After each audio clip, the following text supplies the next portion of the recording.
नमस्कार प्यारे साथियों मैं आपका स्वागत करता हूं आप सबका आपके अपने परिवार रामचंद्र एसएससी क्लासेज में।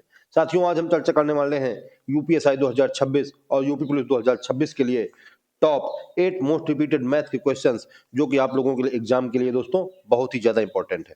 ठीक है दोस्तों, तो दोस्तों चलिए आज के सेशन को हम स्टार्ट करते हैं बिना बातचीत के। ठीक है, देख क्वेश्चन नंबर फर्स्ट हमारा क्या कह रहा है। क्वेश्चन नंबर फर्स्ट कह रहा है एक कार 60 किलोमीटर प्रति घंटा की गति से 240 किलोमीटर की दूरी तय करती है। फिर कह रहा है एक बाइक भी एक निश्चित गति पर उस दूरी को तय करती है। फिर कह रहा है उस दूरी को तय करने के लिए कार और बाइक द्वारा लिया गया समय के बीच का अनुपात 2:3 है। हमें कार और बाइक का समय का रेशियो दे दिया है। फिर कह रहा है बाइक द्वारा उसी दूरी को तय करने के लिए कितने घंटों की आवश्यकता होगी अगर बाइक की मौजूदा गति में 20% की वृद्धि की जाए। यानी कि हमको बाइक की गति निकालनी है सबसे पहले, फिर उसमें 20% की वृद्धि करनी है उसकी स्पीड में, फिर हमको कह रहा है कितने घंटों की आवश्यकता होगी, तो 240 किलोमीटर की दूरी तय करने में कितनी टाइम लगेगा उसका निकाल लेना है। हमको उसने शुरू में दिया कि एक कार 60 किलोमीटर प्रति घंटा की गति से 240 किलोमीटर की दूरी तय करती है। यानी कि 60 किलोमीटर एक घंटे में, तो 240 किलोमीटर, तो टी बराबर कितना निकल के आ गया, टी बराबर निकल के आ गया 4 आवर। ये हमारा कार का टाइम निकल के आ गई कि 4 आवर में 240 किलोमीटर की दूरी तय कर ले रही है।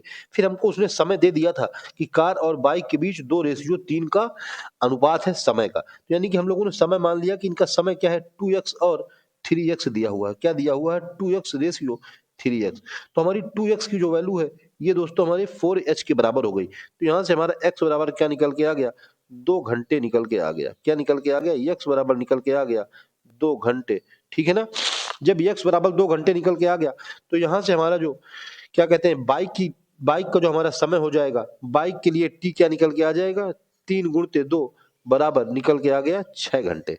6 घंटे बाइक का समय निकल के आ गया। ठीक है, अब जब 6 घंटे बाइक का समय निकल के आ गया, हमको समय पता है, हमको दूरी पता है, तो हम लोग चाल निकाल लेंगे। चाल बराबर स्पीड बराबर क्या निकल के आ जाएगा, स्पीड बराबर होता है दोस्तों डिस्टेंस अपॉन टाइम। डिस्टेंस है हमारा 240 अपॉन टाइम हम लोगों ने निकाल दिया 6। ठीक है ना, 6 से इसको काट देंगे तो ये आ जाएगा 6 चौको 24, यानी कि ये निकल के आ गया कितना दोस्तों 40 किलोमीटर पर आवर। ये हमारी उसकी स्पीड निकल के आ गई जब टाइम का रेशियो 2:3 दिया हुआ था।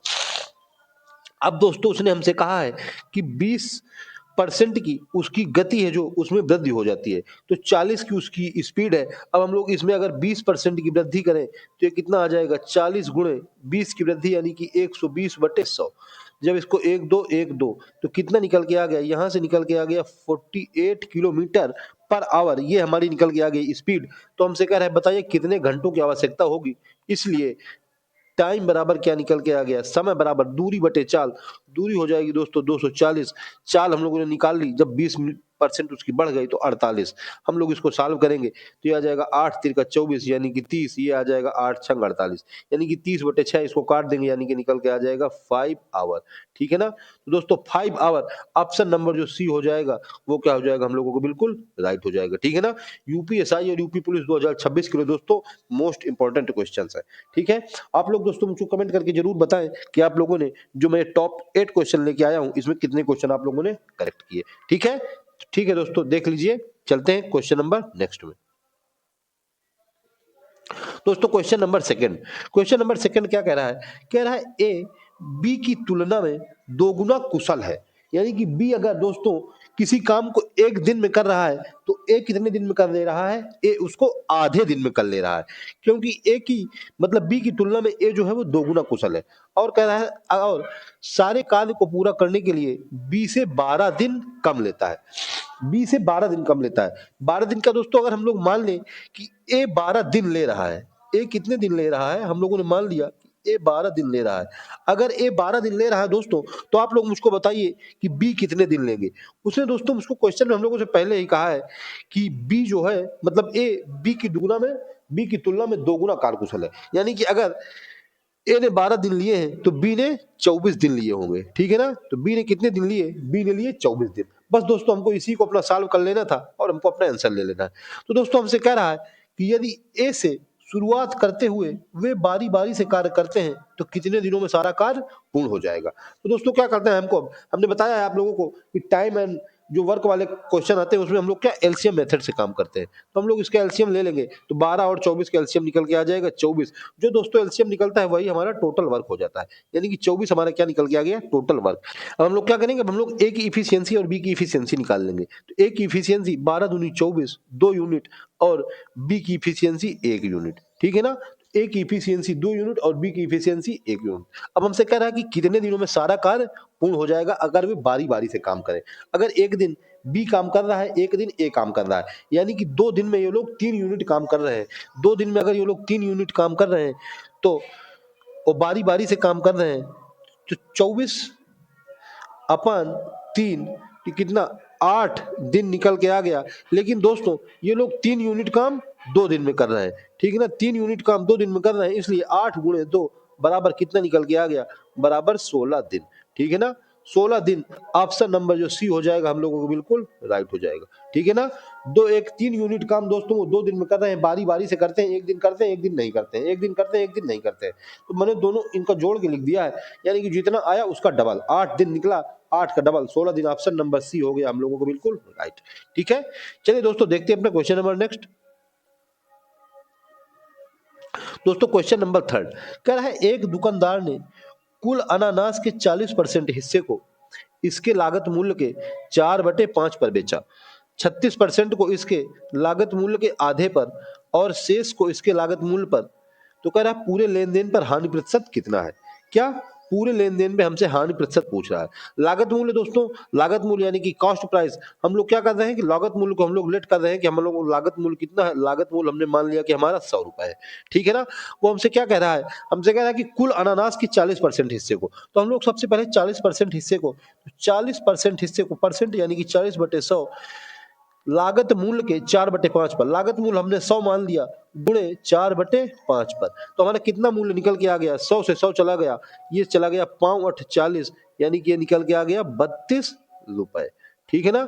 40% हिस्से को जब 4/5 पर बेचा तो 32 रुपए में बेच दिया। अब हमसे कह रहा है 36% हिस्से को, यानी कि नंबर 2 में हम लोग क्या करेंगे 36% का निकाल लेंगे। तो 36/100 गुणे लागत मूल्य हमारा दोस्तों 100 रुपए है के आधे पर, यानी कि 1/2 पर, यानी कि हम लोग जब इसको सॉल्व करेंगे तो 100 से 100 चला जाएगा, ये निकल के आ जाएगा, 2 से इसको काट देंगे तो ये निकल के आ जाएगा 18 रुपए, यानी कि 18 रुपए जब 36% को लागत मूल्य के आधे पर बेचा। फिर कह रहा है शेष को इसके लागत मूल्य पर। अब दोस्तों हमारा 32 मतलब सॉरी 40% यहाँ चला गया, 36% यहाँ चला गया, यानी कि हमारा 76% चला गया। हमारा बचा कितना दोस्तों, अब 76 4 80, यानी कि हमारा 24% बचा है। यानी कि हम लोग नंबर 3 में जब 24% को निकालेंगे तो 24/100 किस में बेच दिया है दोस्तों, लागत मूल्य पर ही बेच दिया है, गुणे 100 में ही बेच दिया है, ठीक है ना। हम लोग जब इसको सॉल्व करेंगे तो 100 से 100 चला जाएगा, तो ये हमारा निकल के कितना आ जाएगा, ये हमारा निकल के आ जाएगा 24 रुपए, ठीक है ना। ये हमारा कितना निकल के आ गया, हमारा निकल के आ गया दोस्तों 24 रुपए। अब हमसे क्या कह रहा है कि दोस्तों कि पूरे लेन देन पर हानि प्रतिशत कितना है। पूरा लेन देन हमारा 100 रुपए का दोस्तों हमने खरीदा था। अब हम देख लेते हैं हानि प्रतिशत, 32 और 18 50, 50 24 74, यानी कि हानि प्रतिशत कितना हो गया 74, यानी कि 100 माइनस 74 बराबर कितना निकल के आ गया 74 6 80, यानी कि 26%। ऑप्शन नंबर ए क्या हो जाएगा हम लोगों को बिल्कुल राइट हो जाएगा, ठीक है ना। कितना हानि परसेंट दोस्तों, इसको ऐड करेंगे और 100 में माइनस करा देंगे तो 72 18 50 50 24 74, 100 में 74 चले गए, यानी कि 26%, जो कि ऑप्शन नंबर ए क्या हो जाएगा हम लोगों को बिल्कुल राइट हो जाएगा, ठीक है। इंपॉर्टेंट क्वेश्चन है दोस्तों यूपीएसआई और यूपी पुलिस के लिए। सारे के सारे क्वेश्चन दोस्तों मैं इंपॉर्टेंट लेके आया हूं, आप लोग इनको अच्छे से देखें और अपनी तैयारी को बेहतर करें, ठीक है। और दोस्तों अगर आप लोग को मेरी मेहनत पसंद आए तो मेरे वीडियो को एक लाइक जरूर करें, और दोस्तों अगर आप लोग मेरे चैनल पर नए हैं तो मेरे चैनल को सब्सक्राइब कर लें, ठीक है। चलिए देखते हैं अपने क्वेश्चन नंबर नेक्स्ट। दोस्तों हम लोग आ गए क्वेश्चन नंबर 4 में। कह रहा है यदि बिना पुनरावृत्ति के, हमको पुनरावृत्ति नहीं करनी है, कह रहा है कि 7 1 3 5 9 और 6 का उपयोग करके कोई 5 अंकों की संख्या, 5 अंकों की संख्या हमको बनानी है, कह रहा है बेतरतीब ढंग से बनाई जाती है, तो इसके 2 से विभाज्य होने की प्रायिकता क्या है। दोस्तों 2 से विभाज्य होने की प्रायिकता, 2 से विभाज्य क्या, दोस्तों 2 से विभाज्य तब होती है जो हमारे इकाई के अंक में 0 2 4 6 8, यानी कि हम लोग कहना चाहें तो जब 2 से विभाज्य तभी होगी जब इकाई के अंक में क्या आएगा, हमारा सम संख्या आएगा, ठीक है ना। हमें दोस्तों 5 अंकों की संख्या बनानी है तो हम लोग देखते हैं कि 5 अंकों की संख्या कैसे 1 2 3 4 5 5 अंकों की संख्या हमको बनानी है। दोस्तों हमको क्या करना है कि 2 से विभाज्य होना है। 2 से विभाज्य होने के लिए तो दोस्तों ये इकाई का अंक है, यहाँ पे क्या होगा सम संख्या आनी है। सम संख्या क्या 6, यानी कि 6 जो आएगा ये हमारा फिक्स हो जाएगा, ठीक है ना। तो 6 तो यहाँ फिक्स हो गया। अब हमारे 1 2 3 4 4 खाने बच गए, यानी कि दोस्तों जो 4 खाने बच गए इसमें हम लोग या तो 7 आ जाए, या तो 1 आ जाए, या तो 3 आ जाए, या तो 9 आ जाए।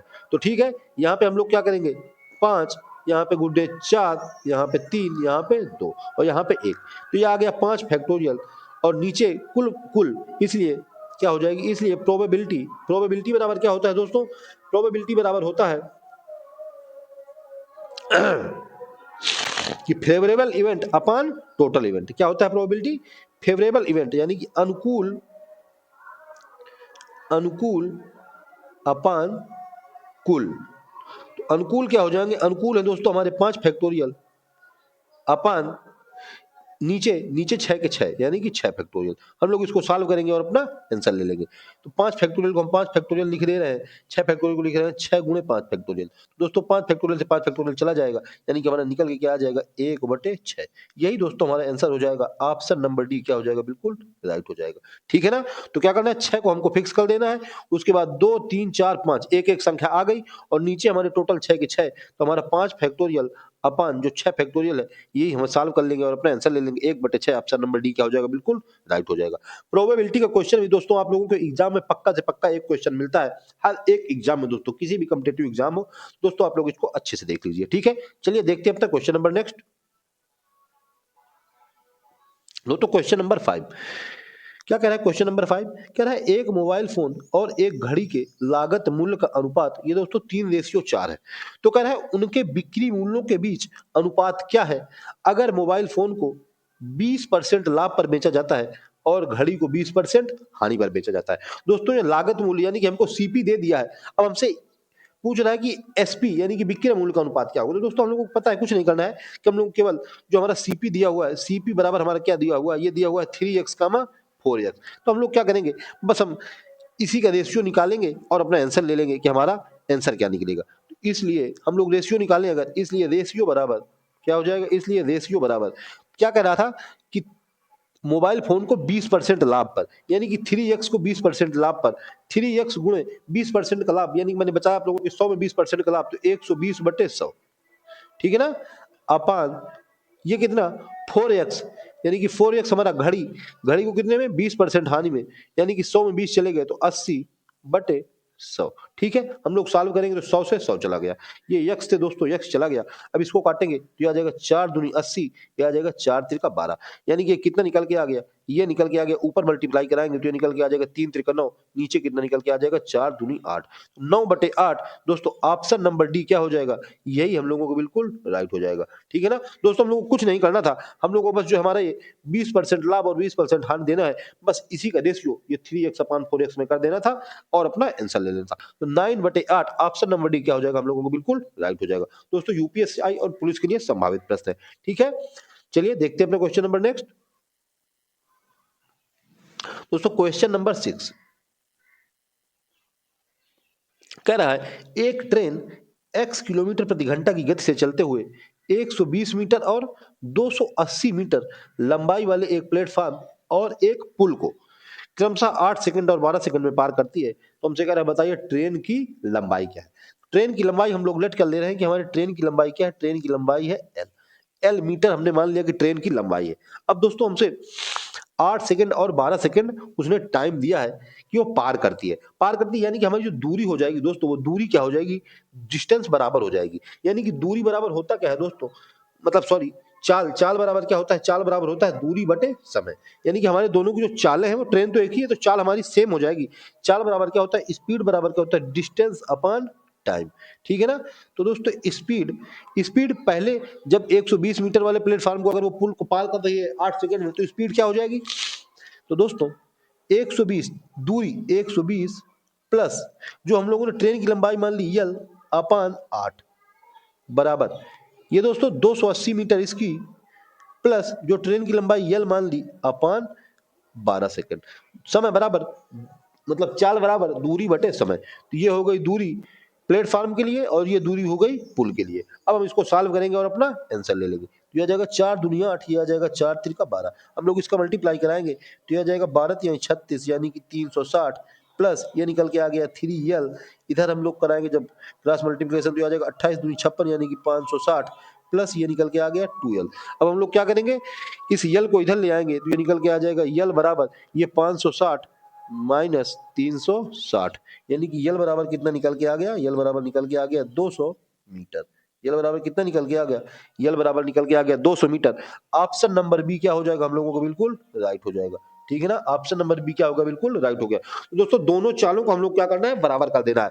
चाल बराबर होता है दूरी बटे समय। तो जो 120 मीटर लंबाई थी प्लेटफार्म की उस पर ट्रेन की लंबाई जोड़ दी गई और जो 280 मीटर लंबाई पुल की थी उसमें भी ट्रेन की लंबाई जोड़ दी गई। ठीक है, बटे समय समय हमको दिया हुआ है, हम लोगों ने सॉल्व कर लिया और अपना आंसर ले लिया। चलिए दोस्तों देखते हैं अपना question number next. Question number 7 क्या कह रहा है कि 5 क्रमागत संख्याओं का योग, 5 क्रमागत सम संख्याओं का योग 4 क्रमागत विषम संख्याओं के योग की तुलना में 36 अधिक है। कितना अधिक है, 36 अधिक है। कह रहा है सबसे बड़ी सम संख्या और सबसे छोटी सम संख्या का योग क्या है। ठीक है, हमसे सबसे बड़ी और सबसे छोटी सम संख्या, सबसे बड़ी सम संख्या और सबसे छोटी विषम संख्या का योग पूछ रहा है। कह रहा है अगर सबसे छोटी सम संख्या सबसे छोटी विषम संख्या से 3 अधिक है, हम लोग क्या कर रहे हैं, लिट कर ले रहे हैं कि सबसे छोटी सम संख्या x है और सबसे छोटी विषम संख्या क्या है, वो y है। तो हमको उसने दिया है कि सबसे छोटी सम संख्या और सबसे छोटी विषम संख्या से 3 अधिक है, यानी कि हमको क्या दिया है, हमको दिया है x माइनस वाई बराबर 3। ये हमारा हो जाएगा इक्वेशन नंबर फर्स्ट। ठीक है, और हमसे क्या कह रहा है कि 5 क्रमागत सम संख्याएं, एक सबसे छोटी सम संख्या हमने x मान ली तो ये हो गया x प्लस दूसरा क्या हो गया x प्लस 2, तीसरा क्या हो गया, तीसरा हो गया x प्लस 4, चौथी क्या हो गई, चौथी हो गई x प्लस 6, पांचवी क्या हो गई, पांचवी हो गई x प्लस 8।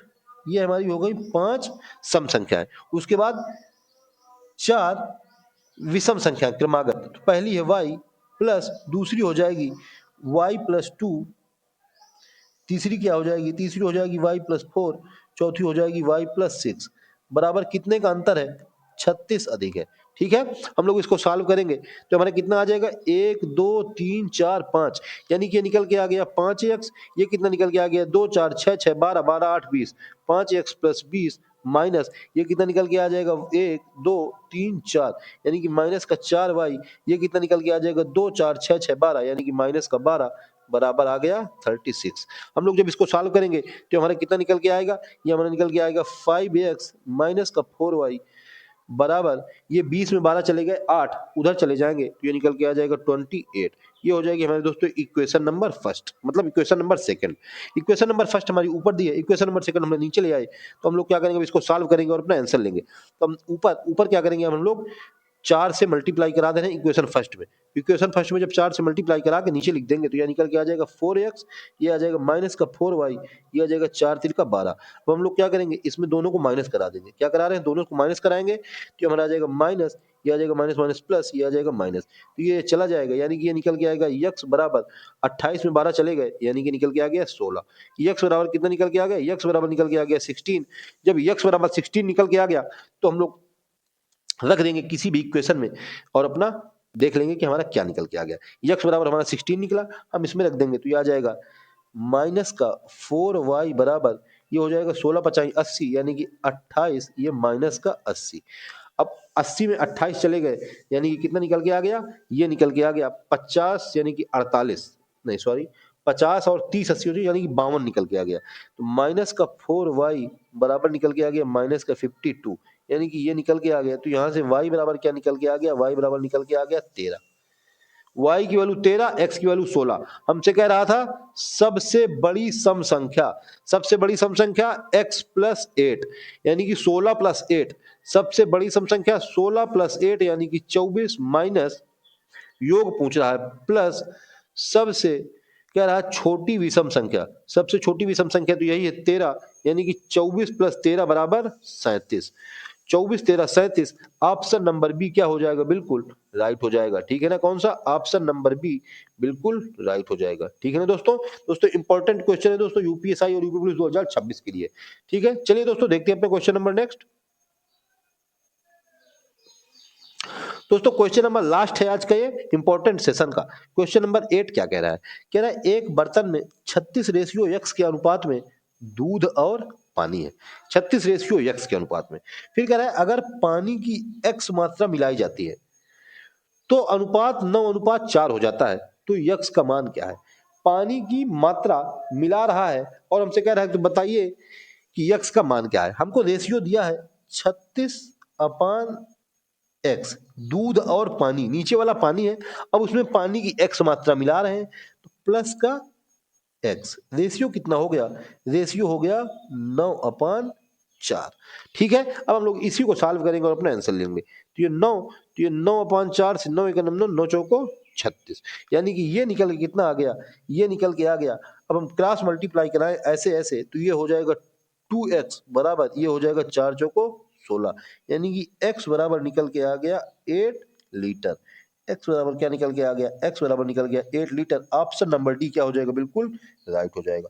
ठीक है ना। तो दोस्तों यूपी साई और यूपी पुलिस के लिए ये भी संभावित प्रश्न है। ठीक है दोस्तों, ये थे आज के मोस्ट रिपीटेड 8 क्वेश्चंस यूपीएसआई और यूपी पुलिस की तैयारी के लिए। ठीक है, तो दोस्तों अगर आप लोगों को मेरे वीडियो या मेरी मेहनत पसंद आए तो मेरे वीडियो को एक लाइक जरूर करें और दोस्तों आप लोग कमेंट करके मुझको बताएं कि आप लोगों ने टॉप जो 8 क्वेश्चन उसमें कितने क्वेश्चन अपने करेक्ट किए। ठीक है ना। तो दोस्तों आज की वीडियो में इतना ही, मिलते हैं नेक्स्ट वीडियो में, तब तक के लिए जय हिंद, जय श्री राम।